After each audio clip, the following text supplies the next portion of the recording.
Welcome to Pomegranate Rewind, where I rifle through the dusty crate of previous podcasts and pull out some timeless classics. I'm Mick Cavazzini, and today's episode was first recorded in September 2017. I won't be adding much in the way of updates, except to give Professor Ric Day a warm farewell as he retires after 60 years of service at St Vincent's Hospital, Sydney. Through his academic appointment as Professor of Clinical Pharmacology at the University of New South Wales, he has published several hundred peer-reviewed papers that have been cited more than 40,000 times. Oh, and he was feted as a member of the Order of Australia for his internationally regarded work on quality use of medicines. The other voice you'll hear is Professor Sarah Hilmer, also a prolific and impactful scholar, in her role leading the Ageing and Pharmacology Research Group at the Colling Institute. Now begins the podcast. We say that adverse drug events we can avoid about half. So it's a big ticket item. It causes a lot of morbidity. It costs a lot of money. So we really should be doing better. Adverse drug events cause about 5% of admissions to hospital, although some studies put the number much higher. That makes at least 500,000 patients in Australia and 55,000 in New Zealand every year. Rheumatologist and clinical pharmacologist Ric Day of St Vincent's Hospital and the University of New South Wales. Yeah, it's a big number, and you're not safe when you get into hospital. So the rates of adverse drug reactions there, again, 5 to 15%, but about a fifth of those are drug interactions. Drug interactions become more likely in ageing patients who develop multiple conditions. Polypharmacy is the term given when 5 or more medications have been prescribed to a single patient, and it's far from uncommon. Yeah, look, in Australia, polypharmacy is the norm for older people. Amongst older Australians in the community aged 75 years or older, about half are exposed to 5 or more medicines, and about a fifth are exposed to 10 or more, which we call hyperpolypharmacy. That's geriatrician Sarah Hilmer of the Royal North Shore Hospital and Professor at the University of Sydney. For older people in hospital, the numbers are much higher. Nearly all older people in hospital are on 5 or more medicines. And 5 or more is the number of drugs that's been associated with adverse outcomes in older people. It seems like once you get to your 5th drug, that's when you're more likely to fall over, that's when you're more likely to get confused, become frail, die. And that may be partly because of the reason why you're prescribed those 5 drugs. It may also just be a red flag, and the more drugs you're on, the more likely you are to be on a high-risk drug. But it seems in controlled studies where you've controlled as well as you can in observational data that it's more than that. So older people are more susceptible to adverse drug reactions and drug interactions, firstly because they take more drugs, secondly because they don't clear them as well in the first place, and thirdly because their end organs and their overall body is less resilient. You're listening to Pomegranate Health, a podcast for physicians of the RACP. This is modern day Mick now. Just to flag that the 2017 podcast was inspired by a review of Professor Day's in the Internal Medicine Journal, titled Life-Threatening Drug Interactions, What the Physician Needs to Know, and another by Professor Hilmer in Medicine Today, with the title Polypharmacy in Older People, When Should You Deprescribe? We began our interview speculating on why there's been a 3 to 5-fold rise in the rates of polypharmacy over the past few decades. Yeah, I think it's really interesting because for each of particular conditions, as the evidence accrues about what should be done, it often includes more than one drug. So, for example, if you have a heart attack, there are 3 or 4 drugs that are part of the guidelines that one should prescribe. Now, if you happen to have diabetes, well, there's a few more. And if you happen to have hypertension, a few more again. And it's unusual for any guideline to present what to do when you've got comorbidities. And Sarah, how does the prescribing cascade fit into this? Yeah, the prescribing cascade is something that we always look for in geriatric medicine when we're doing a medication review. Prescribing cascade is when you use one medication to treat the side effects of another without realising that you're doing it.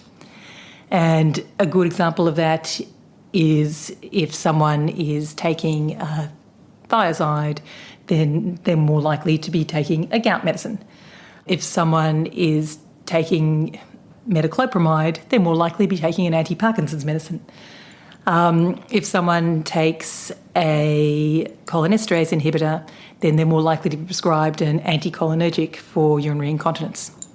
And can you paint a bit of a picture of the number of different prescribers that a geriatric patient might have?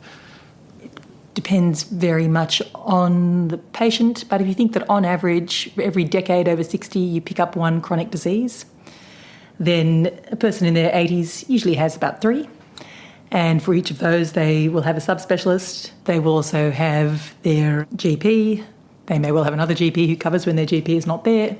And they'll have a geriatrician who may or may not see them in the community. And so it's really quite the norm to have 4 or 5 different prescribers. And it's quite hard to stay on top of knowing what those 4 or 5 different prescribers are doing. Now, there are different types of drug-drug interactions. Ric, can you start by explaining the difference between pharmacodynamic and pharmacokinetic interactions? Yeah, so and probably the commonest are what we call pharmacodynamic interactions. So that's when 2 drugs do roughly the same thing. So, for example, they both lower the blood pressure, or they both cause CNS depression. So together, they're going to cause more. More challenging in a lot of ways is the pharmacokinetic interactions. So that's the removal of the drug from the body, essentially, and its absorption. But other drugs might slow down the process of elimination, and the reverse can happen, where you can actually speed up the process of elimination. So if you increase the removal, that means loss of effect, and if you block the removal, that means too much effect. So, for example, probably the biggest area is in metabolism in the liver. Yeah, we'll get into the complex metabolic pathways later, but there are also some very simple interactions in the gut, aren't there? The example of iron supplements and absorption. Yeah, it's very important that people understand that the absorption can be affected by binding agents like cholestyramine or iron preparations, and a good general rule is to separate critical drugs from those type of agents. Now, one of the important things is that people are taking iron preparations, you might know about it because the patients actually purchase them themselves or some other practitioners prescribe them. So that's one thing. The other thing you can do is you can change the pH with some very effective agents like proton pump inhibitors. Now that can affect the absorption of a number of drugs. For example, some of the new kinase inhibitors used to treat cancer won't be absorbed if the pH is headed towards neutral. You can also affect the just through the same mechanism using antacids. Sarah, can you explain the physiological changes in older patients that put them at greater risk of adverse drug reactions? Older people are at highest risk. Firstly, as we get older, we get changes in our body composition, what we call sarcopenic obesity. So we lose muscle, that's sarcopenia, and we get relatively more fat. And that has implications, particularly for the volume of distribution of drugs. So a water-soluble drug like gentamicin or a low molecular weight heparin would actually have a smaller volume of distribution for the patient's overall weight. So you need a smaller loading dose. And it's partly also because you get age-related decline in your renal function. So your kidneys aren't working as well in the first place.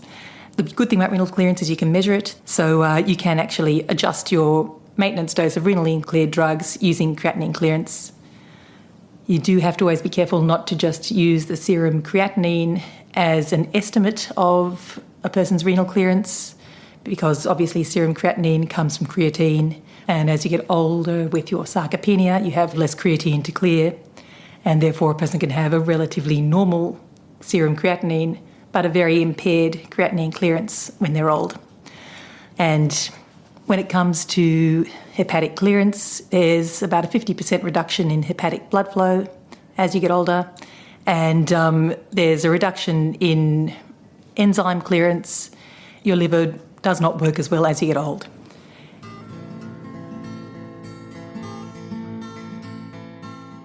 Most of the clearance of medications in the liver and the gut occurs by oxidative metabolism. The Cytochrome P450 enzymes convert drugs into products that can be eliminated more easily.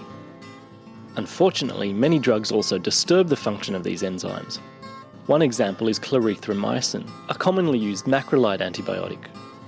Its inhibitory effect on cytochromes can result in dangerously high concentrations of some potent subject drugs. Ric Day explains. So that's a very good example because it does also inhibit cytochrome P450s, 3A4 and 3A5. Now, they metabolize some very important drugs used in transplantation, and also cancer drugs, and also some of the newer anticoagulants. So you can see the situation where someone's maybe had a transplant, it's in the community, goes to the GP, has an infection, and started on an antibiotic, and the drug that's actually suppressing the rejection, its removal is inhibited.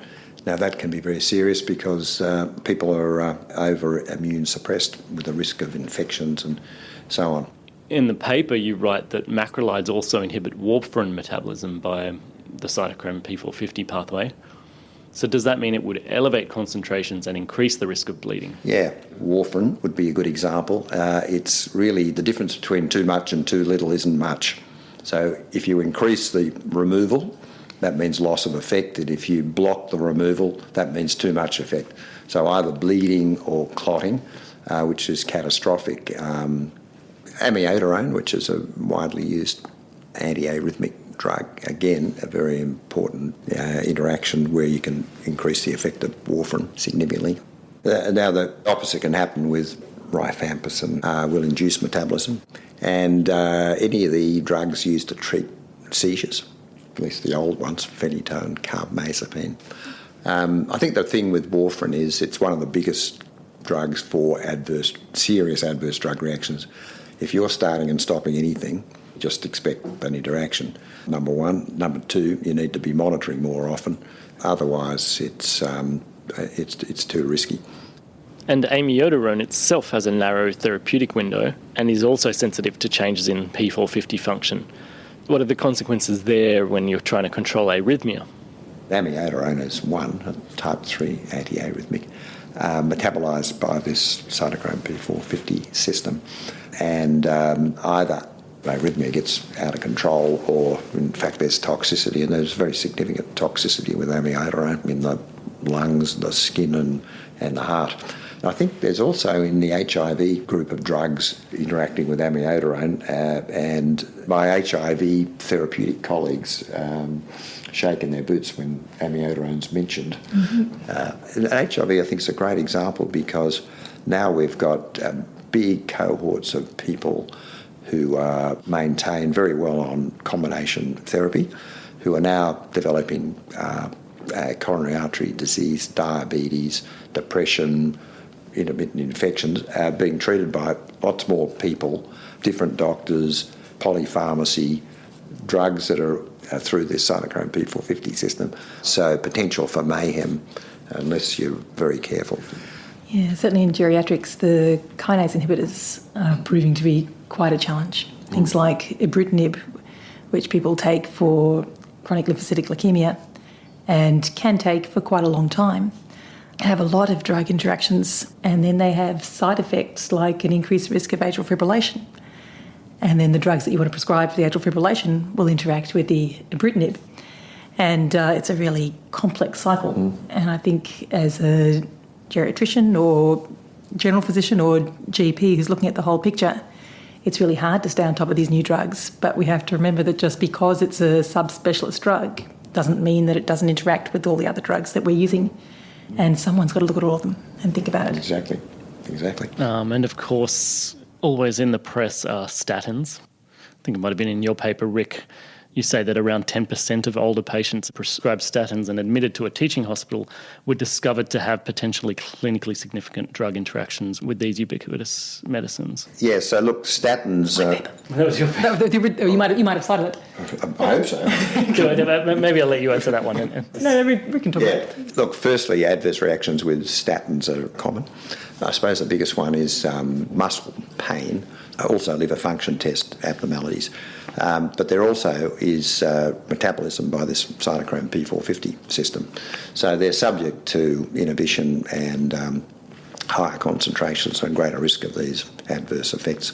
Now, in the group of statins, some are more prone to these interactions than others. So simvastatin, for example, is prone, whereas rosuvastatin would be much less likely to be associated with the problem. The other thing is there's things called transporters that are linked very closely to the cytochrome P450 system, and P-glycoprotein is the transporter which transports across membranes, but particularly from the circulation into the gut. So blocking that can lead to very high concentrations of drug, and it's very much like increasing the dose, as if you double the dose or triple the dose even.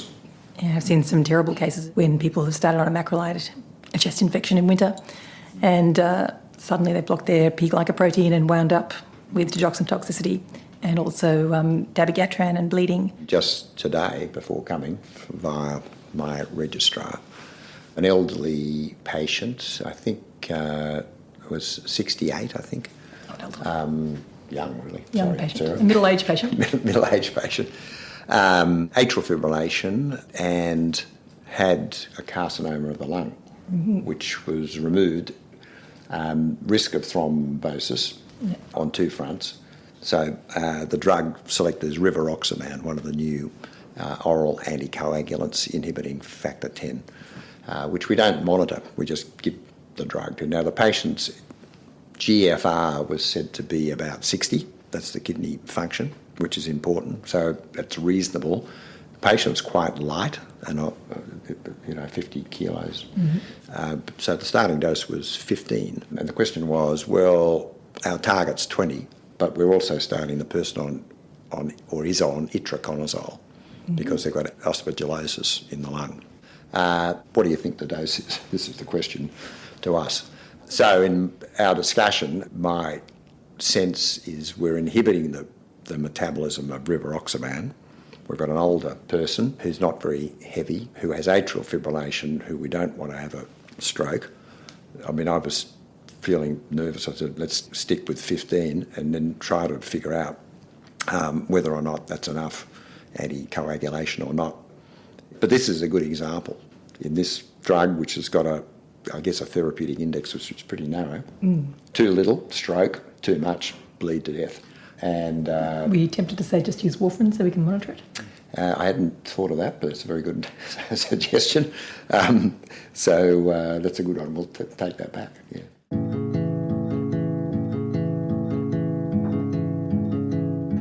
A slightly updated chapter heading in 2026, though not too much has changed.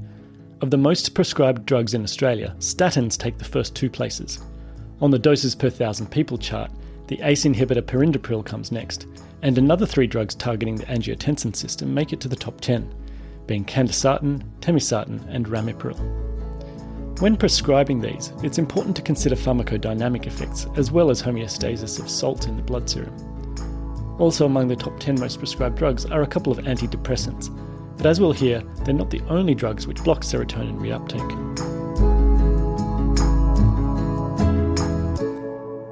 So, look, ACE inhibitors are commonly used with other drugs that also lower blood pressure, which would then predispose the person to hypotension or postural hypotension and potentially falls.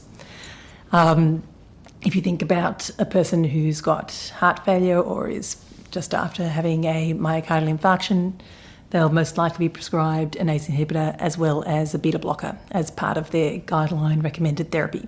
And there you've got 2 drugs that are going to drop your blood pressure. The other interaction that we worry about with ACE inhibitors is interactions with other drugs that can impair your renal function. And we talk about the triple whammy, which is when you're on an ACE inhibitor and a diuretic and a non-steroidal anti-inflammatory drug. And the combination of those 3 has a very good chance of causing renal impairment. And those 3 are very commonly used together. ACE inhibitors are commonly used for heart failure, so are diuretics, and non-steroidal anti-inflammatory drugs are readily available over the counter, and people will take them not necessarily discussing it with their doctor, and they'll go from having 2 drugs that put their renal function on the edge to having the triple whammy. Another one that I often see with ACE inhibitors is spironolactone as, again, part of the heart failure guidelines. And you've got to be very careful to monitor potassium in that situation because both drugs will increase potassium. And again, in older people with borderline renal function in the first place, you can wind up with dangerous hyperkalemia very easily. And the other drug that's commonly prescribed with ACE inhibitors is trimethoprim. Trimethoprim is an antibiotic commonly used for urinary tract infection, and it can cause a type 4 renal tubular acidosis and high potassium. And Ric, you also mentioned in the paper that ACE inhibitors can lead to lithium toxicity in patients being treated for bipolar disorder. Yeah, that's very common. It's very dramatic. People turn up confused, they're twitching, people are red in the face, their blood pressure might be labile, tachycardic, looks in a lot of ways perhaps like an infection or some sort of systemic illness, very unpleasant. And one of the common interactions is with a diuretic that started with a thiazide. Anything that interrupts the sodium economy in the body, because sodium and lithium exchange, so that changes the potential difference across nerve and muscle membranes, making them more excitable. And the remedy is to get rid of the lithium by flushing it out with sodium, essentially. And another condition that's often comorbid with ageing and heart disease is depression. And SSRIs are, of course, a useful drug in its treatment, but there are many other drugs that non-specifically block serotonin reuptake. What are some of these drugs, Ric? Yeah, so this is a big issue. So the serotonin syndrome, from minor manifestations to really very dramatic and troublesome ones. So the serotonin reuptake inhibitors like sertraline or citalopram or escitalopram can cause this in their own right, but if you actually combine drugs that have that same effect, as examples, there's a very commonly used opioid analgesic called tramadol, which has a component that inhibits reuptake of serotonin. There's also, of course, St John's wort. We haven't talked about complementary medicines much, but it's a serotonin reuptake inhibitor and it's commonly taken. So it's not unusual to find out later when someone turns up twitching in the ED department with their blood pressure going up and down, or tachycardic with clonus, that in fact there's been more than one drug. And it's important to be aware of what the serotonin syndrome is actually like. I've had people who've had clonus for weeks after taking, one or two of these things, occasionally with drugs of abuse like ecstasy on top of an antidepressant like sertraline. Well, drugs of abuse or recreational drugs or even complementary medicines are not something that patients will often talk about with their prescriber. Have you got an approach for bringing that up, Sarah? I always explicitly ask. I try to ask in a non-judgmental way. I explain why it's important that I understand what they're taking and that it might interact with their other drugs, or partly explain how their health is at the moment. And the gold standard really is to get a pharmacist to go out to their house and do a home medicines review and actually have a look around and to get them to show you exactly what they're taking. In our clinics, we say, come in and bring all your medicines in a brown bag, anything you take, and we usually get a range of complementary medicines. Older people, on average, 50% of them take at least one complementary medicine. Of those people who take a complementary medicine, they take an average of 3. And they're usually for things that are related to ageing, which modern medicine hasn't really made big gains in yet. Things like ginkgo biloba in the hope that it might help your memory, or various antioxidant vitamins in the hope that it might help your ageing. And so, look, I always ask and I explain why I need to know, and generally I find out, I think. So some immunosuppressants need to be used very carefully. For example, the enzyme that detoxifies azathioprine is inhibited by allopurinol used to treat gout. So what are the outcomes of this interaction? Yeah. So this is really considered to be one of the most important drug interactions not to miss, because if it is missed, the azathioprine, being an immunosuppressant and cytotoxic drug, can have catastrophic effects by knocking out the bone marrow. Allopurinol blocks one of the elimination pathways for azathioprine, so the concentrations can become excessive. So the advice is they're contraindicated, but the other advice is, well, you can use them together if you reduce the dose of allopurinol very substantially. So in fact, gastroenterologists have found that actually using the combination is helpful for inflammatory bowel disease. We are able now to measure the concentrations of this metabolite that's active and potentially toxic, the thioguanines, so that you can actually get the doses right. But this is not for general use, really. Mm-hmm. The last important interaction should be mentioned, the non-steroidal immunosuppressant methotrexate. What are the concerns you have about prescribing that? So, look, it's really heavily used, and look, it's extremely safe if the dose is right and it's monitored properly. However, I guess I've seen a couple that have been catastrophic, where people have been on methotrexate legitimately for something like rheumatoid arthritis, not in an excessive dose, renally impaired or on the edge of renal impairment, all going well. Trimethoprim sulfamethoxazole started. Now, each of those drugs actually interfere with folate metabolism. The elements of the bone marrow are suppressed. So there have been cases, and they've ended up in courts, where people have been sued for negligence because of using the combination. But it's usually not just the antibiotic, it's usually renal impairment. Now, it's also difficult because on interaction alerting systems, it'll often pop up that it's a cause of a drug interaction, and they're not unless you're giving huge doses of methotrexate. And this illustrates that flagging a potential drug interaction seems like a very obvious thing to do. But what we know is that doctors quickly turn off reacting because they see so many of them. And so how do you select the ones to put into an alerting system so it'll make sense to an individual doctor?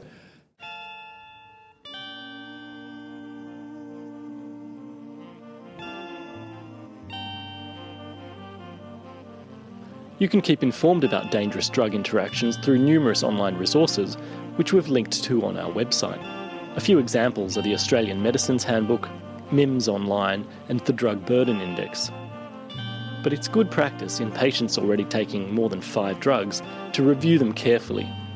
Sarah Hilmer outlines a strategy for deprescribing and consideration of non-pharmacological solutions to some conditions. Yeah, look, we try very hard to get patients down to their top 4 or 5. And the first step is to look at what their problems are and what their goals are, and to see how you can align those. And then people do this in different ways. Some people imagine that they're starting from scratch and say, okay, well, if this patient has these 5 comorbidities and whose main goal is to maintain their physical and cognitive function, which 5 drugs could I use to achieve that? The other strategy is to start with what they're on and look at each drug and say, is there still a valid indication for this? Is there evidence of toxicity? Weigh up the risk-benefit for each drug and then work out whether those drugs are going to be in the top 5 or not. The important thing is to make sure that you explain to the patient that you are doing this to help them achieve their goals. You're not doing this because you've given up on them, because they're not worth treating, because you don't want to spend money on their drugs. You are doing this to help them achieve whatever their goal may be. Sometimes that is about optimising the treatment of one particular disease. That is actually the thing that is their rate-limiting step. For example, if you had stage 4 heart failure and bad arthritis, and you also had macular degeneration, it may well be that you've got everything in place to manage getting around with your arthritis and your house is set up for your impaired vision, but the thing that is actually stopping you from getting up out of bed and going to sit out in the sun is your shortness of breath. And in that case, there would be good justification for doing what you could to treat the heart failure. However, if that treatment of the heart failure then made you incontinent or made you so dizzy that you fell over and you couldn't get outside anyway, then there would really be no point. That point about functional outcomes, I could imagine in the case of incontinence, for example, that you might be able to avoid pharmacological treatment using pads or something else. Great example. The drugs we use for incontinence are generally quite toxic to older people and are not terribly effective. For urge incontinence, which is the incontinence you get when you can't get to the toilet in time, the main drug class that we use are the anticholinergics. And on average, they reduce your episodes of going to the toilet by 1 or 2 per day. That brings you down from an average of 12 to 10. It doesn't make a huge difference to your lifestyle. But the drugs themselves being anticholinergic, give you dry mouth, they give you constipation, they make you confused, they give you blurred vision. So, we often suggest things like timed toileting, particularly if someone is living in residential aged care. It's been well established that if you just take someone to the toilet every couple of hours, you can keep them dry. Or continence pads and continence aids. There are also, for the more highly functioning people with good cognition, there are various bladder training exercises and things that you can do, which, again, are about as effective as the drugs and not nearly as toxic. You say in your review that treating or preventing a specific disease in a very elderly person may alter the cause of death without substantially impacting on life expectancy. Can you elaborate on this? Well, once you get to a certain age and you've got a lot of different chronic diseases going on at the same time and frailty, we could talk about the concept of competing morbidity. And the idea is that even if you really optimise the treatment of one of the diseases, then one of the other ones will probably catch up with you. And a number of preventative medicines will take at least 2 years to have any difference. If a person's life expectancy is less than 2 years, then clearly there's not a lot of point in taking the medicine. You're getting the side effect and there's no evidence at all that you would ever get any benefit. And the other really important thing is to monitor closely after you start deprescribing. You also have to remember that when you withdraw a drug, you can basically reverse an existing drug interaction. And Ric touched on that a bit with the warfarin. If you stop something that was inhibiting cytochrome P450, then you've got to bear in mind that now cytochrome P450 will be working better and it might actually affect the clearance of some of your other remaining drugs. And so that's one of the things that you have to monitor for. One of my editorial committee talked about this culture where clinicians are so caught up in the importance of their area of specialty and the disease that they're treating that they can act quite single-mindedly to cure that particular problem. Is this something you see, Ric? Yes, absolutely. So we're taught to be physicians first and ologists second. I think all of us have an obligation as physicians to do a simple check on what people are taking. It does require time and some expertise, and people haven't got time and maybe not the expertise. Well, I think that that's a big area that physicians can lead on. We're the main prescribers or main influencers of prescribers, because general practice, of course, is writing most of the prescriptions, but a lot of them start by the subspecialists for these particular patients. And people, once started, stopping your own prescriptions is hard enough, but someone else's is an even tougher one. It's one of my really very respected colleagues put it, we don't like to mess with other people's drugs. We see ourselves as the specialists in one area and other people as specialists in other areas, and we don't really like to mess with what they're doing. But if we do recognise a potential drug interaction, then we shouldn't ignore it. We need to talk to the other subspecialist about it, talk to the GP about it, make sure the patient knows. And I think as specialists, one of the things that we need to bear in mind is that when we give our advice back to GPs, we give advice for the condition that we're treating, but give the GP permission to change it in view of the patient's overall condition, particularly as that patient's condition changes over time. Because a lot of the time when patients get very old and very frail, they don't get out to see their subspecialists anymore.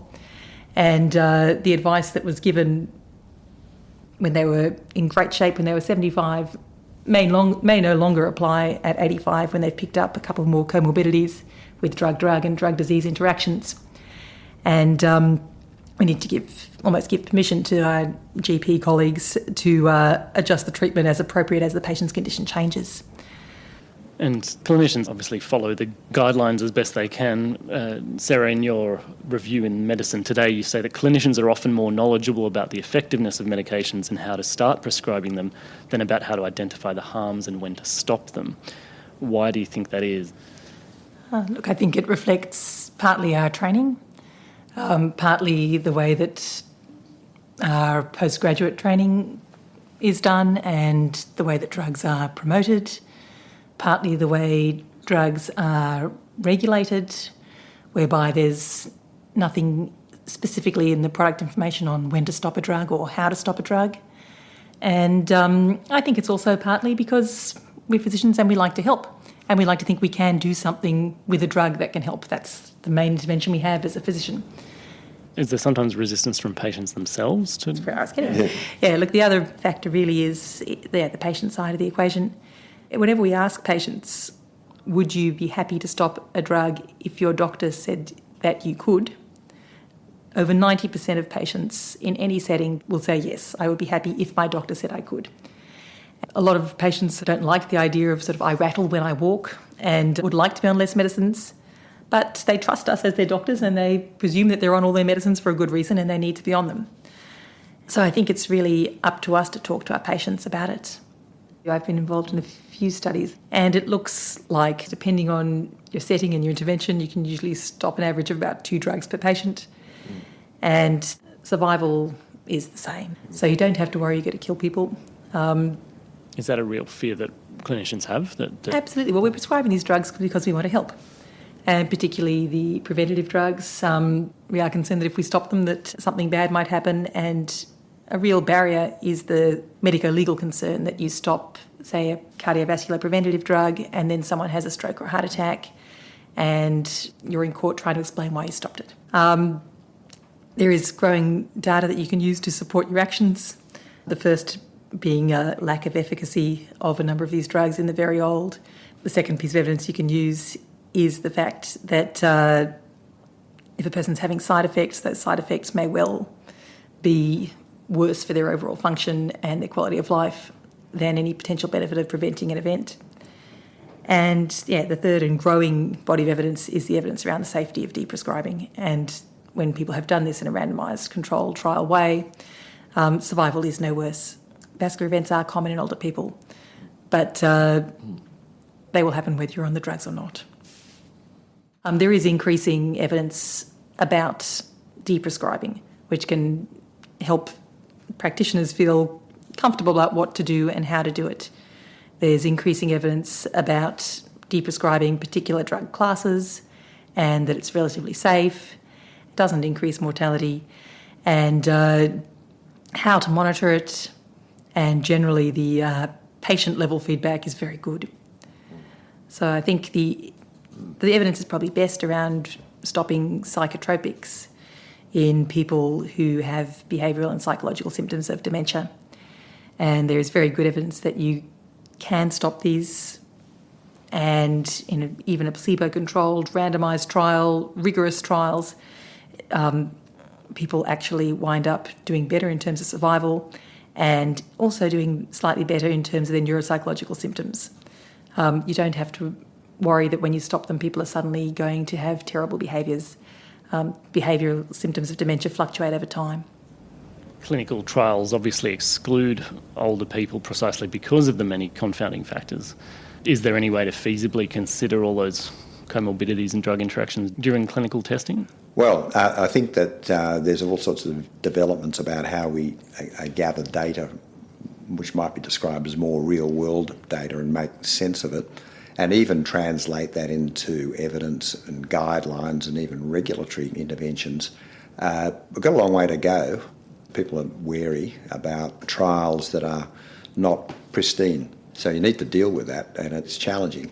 Now, increasingly, we think we can. Big data, we're talking about it a lot, about a lot of the data that we use to feed the big data is administrative, and it's not collected in a way that we would in trial, so these things to deal with. However, there are interactions and being observed using these systems, and even spontaneous reports. So, for example, there are some huge databases at FDA, also WHO. You can use statistical techniques to identify outliers. That is another way to deal with this conundrum of the real world. One of the challenges with some of the adverse effects we see in older people is they're very hard to recognise specifically as adverse effects, because as we get older, people present with non-specific presentations that could be due to a number of things. So if someone presents with a fall or with confusion, it could be partly an adverse drug reaction. It could just be that they're getting older. It could be an environmental factor. It could be a disease. Chances are it's a combination of all of those things. And so recognising and reporting those as adverse drug reactions is quite difficult.